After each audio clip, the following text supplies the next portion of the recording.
Hello students, chapter motion in a straight line, lecture number second for class 11th। Last lecture में हमने discuss किया था rest and motion से related, जो बहुत ही इम्पोर्टेंट है इस मोशन इन स्ट्रेट लाइन के लिए। उसके बाद हमने डिस्कस किया रेफरेंस पॉइंट और फ्रेम ऑफ रेफरेंस, और एक टास्क दी थी किसी भी एक सिंगल स्टूडेंट का कोई आउटपुट मेरे पास नहीं आया है कि हम ऐसा कैसे करेंगे। जो वॉल क्लॉक का एक क्वेश्चन दिया था उसका कोई एक भी स्टूडेंट का कोई आंसर मेरे पास अब तक नहीं आया है, तो ये बहुत गलत बात है। तो ऐसे बात बनेगी नहीं, मेरे को कोई और स्टेप लेना पड़ेगा। अगर काम नहीं करोगे तो दिक्कत हो जाएगी। मैं यहाँ पे लगा रहता हूँ आपके लिए, और आप अगर काम नहीं करोगे तो फिर फायदा क्या है उस चीज़ का। आप सोच के देखो कि अप्रोक्सीमेटली 75 स्टूडेंट्स हैं जो इस ग्रुप में जुड़े हुए हैं, उनमें से एक सिंगल स्टूडेंट ने आउटपुट नहीं दिया अब तक। सोचने वाली बात है। और ऐसा कुछ यार गलत सही कुछ तो दो, आपको गलत है पता है, आपने जो भी सोचा अपनी तरफ से कोई भी आंसर बन रहा है आपका, वो लिख के मेरे पास सेंड करो कि ये रहेगा। चलिए देखिए, अगर देखिए ऐसे ही चलता रहा तो फिर दिक्कत हो जाएगी। जो भी मैं आपको टास्क देता हूँ, जो भी मैं आउटपुट मांगता हूँ वो मेरे को मिलनी चाहिए। और शायद आपको याद हो मैंने बताया था मंडे नोटबुक चेक करवाने का लास्ट डेट था आपका फर्स्ट चैप्टर, यानी आपका unit and dimension, unit and measurement जो चैप्टर था उसका। और आज जिन बच्चों की पहले हो चुकी 17 स्टूडेंट्स की पहले हो चुकी है, उनको छोड़ के किसी भी एक बच्चे ने आज नोटबुक सेंड नहीं की। तो आज मैं आपको फिर कह रहा हूँ, आज यानी 2 जून को आपकी लास्ट डेट है। आज आप सभी नोटबुक जितनी आपकी कंप्लीट होगी उसकी फोटो मेरे पास सेंड जरूर करें। देखिए टॉपिक है रेस्ट एंड मोशन, और जिसमें हम डिस्कस कर रहे थे रेफरेंस पॉइंट। तो आज इसका नेक्स्ट पार्ट, इस रेफरेंस पॉइंट को थोड़ा सा आगे हम प्रोसीड कर रहे हैं। जो फ्रेम ऑफ रेफरेंस और रेफरेंस पॉइंट अप्रोक्सीमेटली सेम है। देखिए थोड़ा सा डिफरेंस है, वो क्या है। सपोज मेरे पास एक कोऑर्डिनेट सिस्टम है जिसमें ये आपका x और y प्लेन है। क्या है मेरे पास, x y या z प्लेन भी है। यहाँ पे ये है initial point, and the initial point is fixed and a clock is attached with it. इसके साथ हमने एक वॉच या क्लॉक जो भी है वो अटैच हमने कर दी है। क्लियर। अब ये किसी ऑब्जेक्ट के मोशन को रिप्रेजेंट करेगा या ऑब्जर्व करेगा। क्लॉक उसके टाइम को टाइम को कैलकुलेट करेगी, और जो ये O है दैट इज इनिशियल पॉइंट, इसके रेस्पेक्ट में वो उसका पाथ लेंथ बताएगा या पोजीशन बताएगा कि वो x से कितनी दूर है, y से कितनी दूर है, z से कितनी दूर है। ठीक है, तो बस केवल इतना ही डिफरेंस है, बाकी कोई ज्यादा डिफरेंस है नहीं। तो ये जो रेफरेंस पॉइंट है या फ्रेम ऑफ रेफरेंस है, ये आपके दो तरह के हो सकते हैं। कौन कौन से हो सकते हैं। First one is inertial. Inertia का मतलब होता है जड़त्व। जड़त्व मतलब जैसे आपने सुना होगा कि इसकी जड़ बहुत मजबूत है, ये चीज नहीं हिलेगी।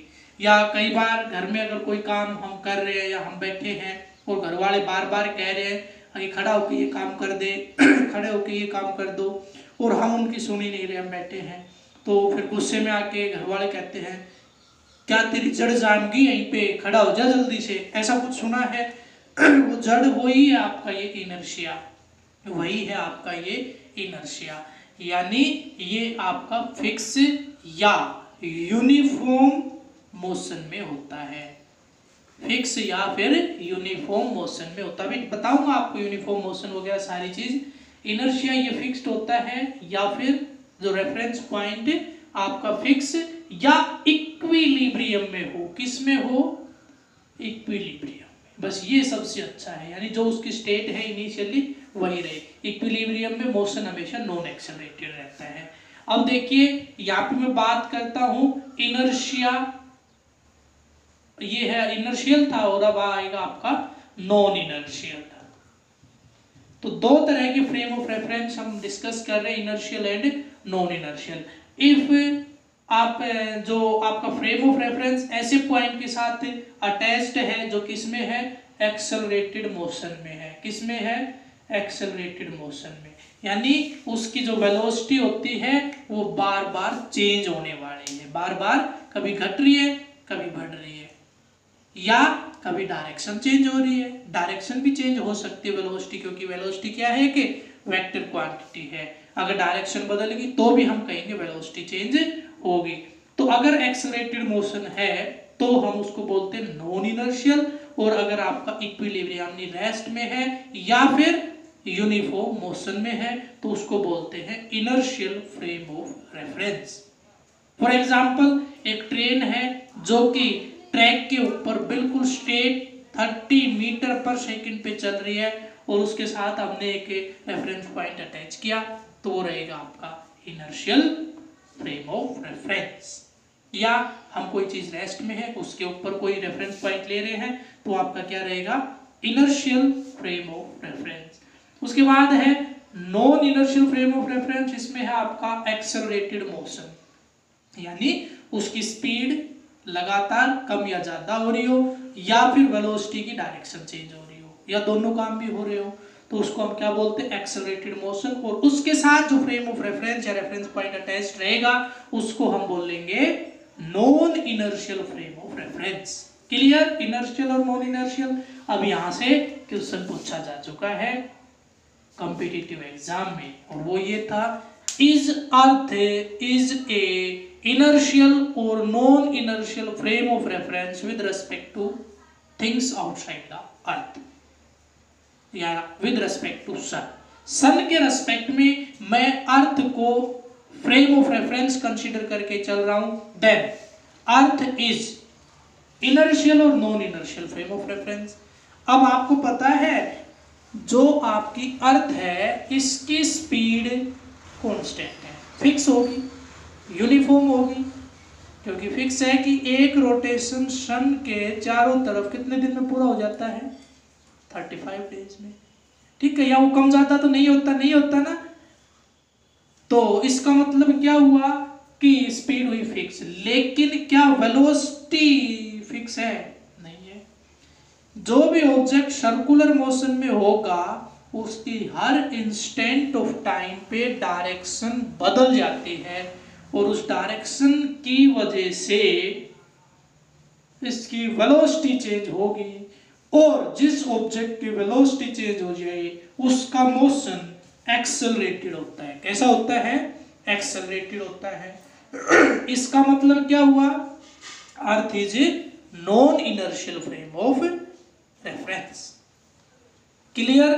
तो यहां से ये चीज आपकी क्लियर हो जानी चाहिए। कोई भी ऑब्जेक्ट है अगर वो स्ट्रेट लाइन पे कांस्टेंट स्पीड से चल रहा हो या वो रेस्ट में हो तो वो होता है इनर्शियल, और अगर उसकी स्पीड में चेंजमेंट हो रहा हो या वेलोसिटी की डायरेक्शन बदल रही हो तो वो होता है एक्सेलरेटेड, और एक्सेलरेटेड के लिए नॉन इनर्शियल। यहां से आप जिस तरह से याद रख सकते हो अपना नोट कर ले, इनर्शियल किसको बोलते हैं और नॉन इनर्शियल किसको बोलते हैं। मैंने अपनी तरफ से जो बुक कह रही है वो डेफिनेशन बता दी है, आप डेली लाइफ में कैसे यूज कर सकते हो, कैसे इन चीजों को ऑब्जर्व कर सकते हो, वो मैंने आपको बता दिया है। Inertial non inertial frame of reference को यहीं पे छोड़ते हैं। अब बात करते हैं मोशन की। तो जो मोशन होता है इसको 3 कैटेगरी में डिवाइड किया है, 1 dimensional motion, 2 dimensional motion and 3 dimensional motion. 1 dimensional motion, 2 dimensional motion and 3 dimensional motion. 3 तरह के मोशन आपके होते हैं। एक कॉमन एग्जाम्पल मैं आपका लेके चल रहा हूं जिससे सारे के सारे मोशन मैं बताऊंगा। फिर आपको बताना है कि मैंने किसको 1D कहा, किसको 2D कहा, किसको 3D कहा, और वो एग्जाम्पल है फुटबॉल। क्या लेके चल रहा हूं मैं?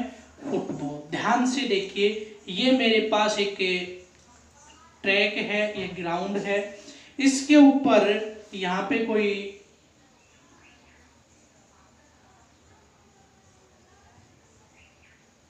कोई भी पर्सन है, कोई भी लड़का है, उसने क्या किया, इस फुटबॉल के ऊपर यहां से किक लगाई, ठीक है, जिसकी वजह से ये फुटबॉल, यहाँ पे कोई दूसरा लड़का खड़ा था,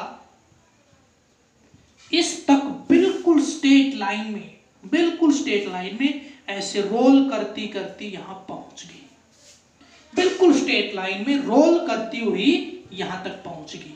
जब मैं भी कहीं पे रोल ना किया हो, लेकिन वो यहाँ पे पहुंची, स्लाइड करके वो कैसे भी पहुंची, लेकिन यहाँ पहुंच गई, उसने ग्राउंड टच यानी ग्राउंड के साथ कांटेक्ट लगातार उसका रहा और बिल्कुल स्ट्रेट लाइन में फुटबॉल गई। मैं कह रहा हूं इस तरह के मोशन को बोलते हैं 1D। क्या बोलते हैं? 1D। क्लियर? अब की बार उसने क्या किया कि इस फुटबॉल को जब उसके पास क्या किया, उसके पास सेंड करने के लिए किक लगाई, तो अब की बार जो फुटबॉल का जो पाथ है वो कुछ इस तरह से हो गया, जिग जैग हो गया, लेकिन ग्राउंड के साथ कॉन्टेक्ट अब भी रहा, ग्राउंड के साथ कॉन्टेक्ट अब भी रहा, लेकिन जिस प्लेन पे ये चल रही थी उसमें डायरेक्शन बदल गई। क्या बदल गई? डायरेक्शन बदल गई। तो अब ये जो मोशन है ये हो गया 2 डायमेंशनल। इसको मैं कह रहा हूं कि अब ये मोशन एक ऐसा हो गया 2 डायमेंशनल। अब बात आती है 3 डायमेंशनल की। अब की बार इसने किक लगाई, अब की बार जबरदस्त काम किया। अब की बार किक लगाने से ये जो फुटबॉल है ऐसी करती हुई यहाँ पे गई, इसके सर के ऊपर से।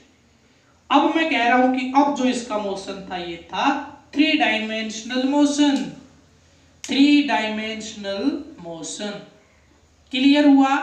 एग्जाम्पल आपको मैंने बताया।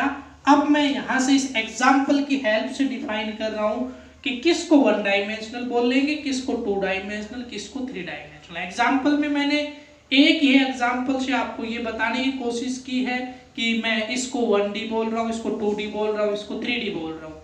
अब 1D 2D 3D मैंने इसको कैसे नाम दिया वो और देख लेते हैं। देखिए, सबसे पहले मेरे पास एक प्लेन है जिसमें 2 कोऑर्डिनेट है, तीनों मान लेता हूं, तीनों कोऑर्डिनेट है x, y और z। कोई ऑब्जेक्ट x एक्सिस के ऊपर चल रहा है, कोई ऑब्जेक्ट x एक्सिस के ऊपर चल रहा है। चलो उसमें भी मैं कंडीशन मान के चल रहा हूं कि इनिशियली जब मैंने देखा तो वो ऑब्जेक्ट यहां था, है ना, एट टाइम t1 वो ऑब्जेक्ट यहां था। थोड़ी देर बाद एट टाइम t2 उसकी पोजीशन ये होगी, थोड़ी देर बाद एट टाइम t3 उसकी पोजीशन ये होगी, थोड़ी देर बाद t4 और उसकी पोजीशन ये होगी। तो मैंने इन सभी को आपस में क्या किया, ऐसे ज्वाइन किया, तो मेरे पास ये कंडीशन आ गई। अब देखिए, क्या उस ऑब्जेक्ट की पोजीशन y एक्सिस में चेंज हुई? y एक्सिस यानी या तो वो ऊपर गया हो या नीचे गया हो, नहीं हुई। अगर ये डिस्टेंस अगर मैं मान के चलूं कि 2 सेंटीमीटर था, तो ये तो लास्ट तक क्या दिख रहा है 2 सेंटीमीटर, यानी ये लाइन इसके पैरेलल आ रही है, तो ये तो नहीं बदला। बात रही z एक्सिस की, z तो कोई बदला ही नहीं, यानी बोर्ड से बाहर तो आया नहीं, ना बोर्ड के आर पार निकल गया। इट मींस इसमें तो कुछ चेंज हुआ ही नहीं, ना y में चेंज हुआ, तो इसकी पोजीशन केवल चेंज हुई एक एक्सिस के अलोंग। तो इस तरह के मोशन को क्या बोलते हैं? 1 dimensional motion. If the position of the object, note कर लीजिए, if the position of the object is changes with respect to या along, changes along a single axis. If the position of the object it changes along a single axis with passage of time, then the motion of that object is known as 1 dimensional motion. For example, motion of a train on a straight track is example of 1 dimensional motion, है ना। तो ऐसी straight लगा देना आप और उस पर क्या लिख दोगे, वन डायमेंशनल मोशन। ऐसे ही आपको 2-3 एग्जाम्पल और लिखने हैं। क्लियर हुआ ना वन डायमेंशनल मोशन। चलिए यहाँ से मैं इसको हटा रहा हूँ, 2 डायमेंशनल की बात करते हैं। अब की बार मैं किसकी बात कर रहा हूँ, 2 डायमेंशनल मोशन की। तो अब की बार वही तीनों एक्सिस मेरे पास अब भी हैं, एक्स वाई एंड जेड अब भी हैं। अब जो ऑब्जेक्ट है उसकी पोजीशन मैंने नोट की कि वो इनिशियली यहाँ पे था, कहाँ पे था, यहाँ पे। एट टाइम t1 वो यहाँ था, जब t2 पे देखा तो वो यहाँ हो गया, जब t3 पे देखा तो वो यहाँ हो गया। तो इस तरह से मैंने इनको आपस में ज्वाइन किया, तो इस तरह से मेरे पास ये लाइन आ गई। क्लियर। अब देखिए t1 टाइम पे इसकी पोजीशन y के रेस्पेक्ट में मैं मान के चल रहा हूँ y1, इसकी y2 और इसकी y3, इसके रेस्पेक्ट में x1 या x0 नाम दे दो क्योंकि ये 0 है ना, और ये आपकी x1 और ये आपकी x2। तो देखिए जैसे जैसे टाइम चलता जा रहा है वैसे वैसे इस ऑब्जेक्ट की पोजीशन 2 एक्सिस के अलोंग साइमल्टेनियसली चेंज हो रही है। साइमल्टेनियसली मतलब एक साथ इसकी पोजीशन दोनों एक्सिस में चेंज हो रही है। तो इस तरह के मोशन को बोलते हैं 2 डायमेंशनल मोशन। इस तरह के मोशन को क्या बोलते हैं, 2 डायमेंशनल मोशन। तो लिख लीजिए, when the position of the moving object is changes along 2 different axes simultaneously, then its motion is said to be 2 dimensional। तो इसके मोशन को क्या बोलेंगे, 2 डायमेंशनल। अगर किसी ऑब्जेक्ट की पोजीशन 2 एक्सिस में साइमल्टेनियसली चेंज हो रही हो तो उसका मोशन 2 डायमेंशनल के नाम से जाना जाएगा। क्लियर। देखिए यहाँ पे t1 टाइम पे अगर मैं देखूं तो x पे ये पोजीशन, y पे ये, t2 पे देखूं तो x पे भी बदलेगी, y पे भी बदलेगी, x पे भी बदलेगी, y पे भी बदलेगी। क्लियर है। चलिए उसके बाद है एग्जांपल देख लीजिए इसका, मोशन ऑफ ए बस on A road, curved road कह दीजिए आप, मुड़ते हुए रोड के ऊपर एक बस का जो मोशन होता है वो कैसा रहेगा, 2 डायमेंशनल मोशन ऑफ ए बस ऑन कर्व्ड रोड। चलिए उसके बाद ऐसे बहुत से एग्जांपल देने हैं। उसके बाद है थर्ड 3D। तो 3D में थोड़ा सा मैं चेंजमेंट करता हूँ कि 3 एक्सिस ले लेता हूँ एक साथ, x, y और z। देखिए ये थोड़ा सा इमेजिन आपको करना पड़ेगा, ये थोड़ा सा आपको इमेजिन करना पड़ेगा। देखिए पहली बार जब मैंने देखा तो ऑब्जेक्ट की पोजीशन ये थी, ठीक है, तीनों एक्सिस में मैं इसको डिफाइन करूंगा। उसके बाद ये पोजीशन आ गई यहाँ पे, मेरा जो मार्कर दिख रहा है ना यहाँ पे, उसके बाद मेरी पोजीशन आ गई यहाँ पे, उसके बाद मेरी पोजीशन चली गई यहाँ पे या यहाँ, कैसे भी ऐसे चेंज होती जा रही है। इन एयर आ गया प्लेन पे, इस पे प्लेन पे शो नहीं कर पाएंगे, इन एयर आ गया। तो अब देखिए उसकी पोजीशन इसके रेस्पेक्ट में भी चेंज हो रही है, इसके रेस्पेक्ट में भी चेंज हो रहा है ना। यहाँ पे देखिए ये जो पोजीशन है यहाँ से कितनी दूर, यहाँ से कितनी दूर, यहाँ से कितनी दूर, फिर यहाँ देखिए तो यहाँ से भी डिस्टेंस बदलेगा, यहाँ से भी बदलेगा, यहाँ से भी बदलेगा।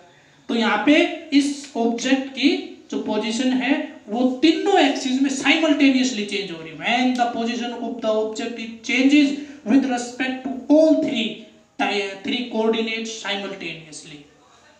अगर किसी ऑब्जेक्ट की पोजीशन तीनों कोऑर्डिनेट में एक साथ चेंज हो रही हो या with respect to all 3 coordinates it change their position with passage of time, then the motion is 3 dimensional. Note कर लीजिए, when the position of the object is changes in all the 3 dimensions simultaneously with passage of time, then its motion is said to be 3-dimensional motion. For example, motion of a flying bird, उड़ते हुए पक्षी के motion को 3 dimensional motion कहेंगे। ठीक है, ऐसे ही आप बहुत से एग्जाम्पल दे सकते हो। Motion of A projected object, कोई भी बॉल हम ऐसे थ्रो करते हैं तो ऐसे जाती है फिर ऐसे आ जाती है, ऐसे ना, ऐसे जाती है फिर ऐसे आ जाती है, तो तीनों डायमेंशन में उसकी पोजीशन चेंज हो रही है। तो इस तरह के जो मोशन है इनको क्या बोलते हैं, 3 डायमेंशनल मोशन। तो क्लियर हुआ, 1 dimensional, 2 dimensional and 3 dimensional motion. Motion clear हो गया। अब देखिए ये जो मोशन होता है ये कोऑर्डिनेट सिस्टम से मैंने 2 पार्ट में डिवाइड कर दिया। अब जो मोशन होता है ये कोऑर्डिनेट सिस्टम में जो ये लाइन आ रही थी एक्स वाई में, ये ऐसी भी आ सकती है, ये ऐसी भी आ सकती है, ये ऐसी भी आ सकती है, ये तो कैसी भी आ सकती थी। क्या ये सारे मोशन एक जैसे हैं? नहीं है, ये सारे मोशन एक जैसे नहीं है। तो इनको केवल और केवल 2 कैटेगरी में डिवाइड किया है, और वो 2 कैटेगरी हैं uniform motion and non uniform motion. Uniform motion का मतलब है, यूनिफॉर्म मोशन का मतलब ये है कि अगर कोई एक ऑब्जेक्ट 1 सेकंड में उसकी पोजीशन एक्स एक्सिस में 5 सेंटीमीटर से चेंज हुई और वाई में भी 5 सेंटीमीटर से चेंज हुई, उसके बाद नेक्स्ट, जैसे पहला 2 सेकंड का टाइम ले रहा हूं, ऐसे ही सेकंड टाइम ले रहा हूं वो भी 2 सेकंड का ले रहा हूं, उसमें भी वही 5 सेंटीमीटर चेंज हुई, उससे नेक्स्ट जो 2 सेकंड ले रहा हूं उसमें भी ऐसे ही चेंज हुई। इस तरह से अगर पोजीशन चेंज हो रही है तो उसके मोशन को बोलते हैं uniform motion. When the position of the object in all the axes, वो जैसा है 1 डायमेंशन है तो 1 कैलोंग हो जाएगी, 2 है तो 2 डायमेंशन है तो 2 कैलोंग हो जाएगी, 3 डायमेंशन है तो 3 तीनों एक्सिस के एस्पेक्ट में हो जाएगी। When the position of the object it changes by equal amount in all the axes, in every equal interval of time, then its motion is said to be uniform। अगर आपके object की position equal amount से, जैसा भी वो है, 1 dimension है तो वो एक एक्सिस के अलोंग, 2 डायमेंशन है तो दोनों के अलोंग, और 3 डायमेंशन है तो तीनों के अलोंग बराबर अमाउंट से चेंज हो, हर बराबर इंटरवल ऑफ टाइम में, यानी हर 10-10 सेकंड का अगर मैं इंटरवल बनाऊं तो सभी में अगर बराबर चेंज हो तो उसका मोशन क्या रहेगा, यूनिफॉर्म रहेगा। लेकिन यहाँ पे एक चीज और बता देता हूं मैं आपको, मैंने इंस्टेंट ऑफ टाइम बनाया 10 सेकंड का। कितने का बनाया? 10 सेकंड का। 10 सेकंड में मान लेते हैं उसकी पोजीशन 2 सेंटीमीटर से चेंज होगी, ठीक है, और वो हर 10 सेकंड में 2 सेंटीमीटर से चेंज हो रहा है। लेकिन वो कैसे चेंज हो रहा है, कभी ज्यादा कभी कम, और एवरेज देखें तो 2 सेकंड में सेम आ रही है। एवरेज देखें तो 2 सेकंड में क्या आ रही है, सेम आ रही है।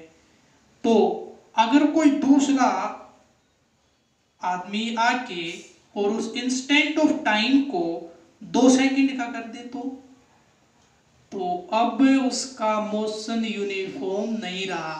तो जहां पे आप एवरी इंस्टेंट ऑफ टाइम लिखोगे उसके ब्रैकेट में जरूर लिखोगे how ever time of interval is small. Time of interval चाहे कितना भी छोटा क्यों ना हो, लेकिन जो रेशियो है वो आपका नहीं बदलना चाहिए।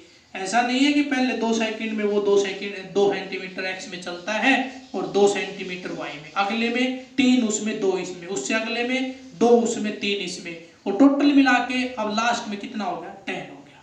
जब आपकी इंटरवल ऑफ टाइम 10 हुआ तो 10 सेंटीमीटर दोनों में होगा, तो वो यूनिफॉर्म नहीं होगा। इंस्टेंट ऑफ टाइम को हम अपने अकॉर्डिंग चेंज करके देख सकते हैं, चाहे हम कितना भी छोटा करके देख लें, रेशियो नहीं बदलना चाहिए डिस्टेंस और टाइम का, तो उसका मोशन क्या रहेगा, यूनिफॉर्म रहेगा। यही चीज नोट करने की होती है जो बुक में लिखी हुई नहीं मिलती है। यही चीज आपको आनी चाहिए, ये क्वेश्चन आपके माइंड में आने चाहिए कि हो सकता है एक बच्चा 5 मिनट के इंटरवल्स बना दे और मैं उनको आके 5-5 सेकंड के बना दूं, तो वहां पे मे भी यूनिफॉर्म मिल भी जाए ना भी मिले।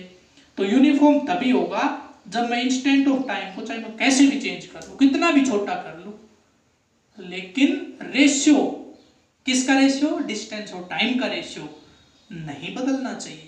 तो आपका मोशन कैसा रहेगा, यूनिफॉर्म। अब देखिए नॉन यूनिफॉर्म मोशन, कभी किसी डायरेक्शन में कितना चलेगा, कभी किसी में कितना चलेगा, उसको क्या बोल लेंगे, नॉन यूनिफॉर्म। जो आपका यूनिफॉर्म मोशन होता है उसके लिए ग्राफ आता है स्ट्रेट लाइन, और जो नॉन यूनिफॉर्म होता है उसमें आपकी मर्जी चाहे कैसे भी बना दो, स्ट्रेट लाइन नहीं होना चाहिए। तो कई बच्चे सोच रहे होंगे स्ट्रेट लाइन ग्राफ तो ये भी होता है, नहीं नहीं नहीं नहीं, ये स्ट्रेट लाइन ग्राफ नहीं होता है, ये पैरेलल ग्राफ होता है। कैसा होता है, पैरेलल ग्राफ। लेकिन 1D में ये आपका मोशन यूनिफॉर्म हो सकता है, 1 डायमेंशनल में मोशन यूनिफॉर्म हो सकता है। 2 डायमेंशनल में देखेंगे तो स्ट्रेट लाइन ग्राफ आएगा। क्लियर है, 1 डायमेंशनल में ऐसा आ सकता है। क्लियर, चलिए, यानी 2D में स्ट्रेट लाइन का मतलब ये नहीं हो सकता, ठीक है ना, 3D में हो सकता। 1 डायमेंशनल में यानी वो केवल एक ही एक्सिस में चल रहा है तो हो सकता है। 2D और 3D में इसको स्ट्रेट लाइन बोल लेंगे। क्लियर, 2D और 3D में इसको स्ट्रेट लाइन नहीं बोल सकते, ये पैरेलल ग्राफ है। चलिए, अब आपका यूनिफॉर्म नॉन यूनिफॉर्म हो गया। क्लियर, बिल्कुल अच्छे से समझ में आना चाहिए। डेफिनेशन आप नोट कर लो, जो मैंने शुरू में बोलता हूँ आप नोट कर लो, बुक है आपके पास वहां से नोट कर लो। कॉन्सेप्ट समझ में आना बहुत जरूरी है, वो समझना आपको वीडियो से जो मैं आपको बताता जा रहा हूँ। Clear, motion. अब देखिए यहां से यूनिफॉर्म नॉन यूनिफॉर्म मोशन का पार्ट खत्म। अब आता है डिस्टेंस और डिस्प्लेसमेंट। नेक्स्ट जो टॉपिक है वो आता है डिस्टेंस और डिस्प्लेसमेंट का। तो आइए बात करते हैं हम डिस्टेंस और डिस्प्लेसमेंट की।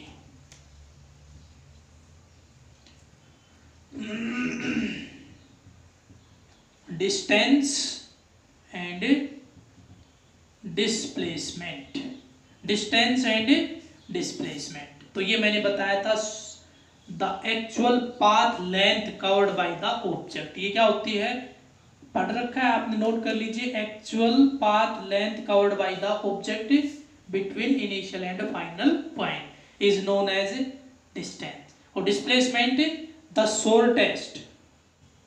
शॉर्टेस्ट पाथ लेंथ बिटवीन, ये याद रखना, initial and final point. Shortest path length between initial and final point. Note कर लीजिए, डिस्टेंस हो गया, डिस्प्लेसमेंट हो गया, ठीक है। अब देखिए जो डिस्टेंस है ये आपका स्केलर है, इसमें केवल मैग्नीट्यूड आना चाहिए, इसमें ये है आपका वेक्टर।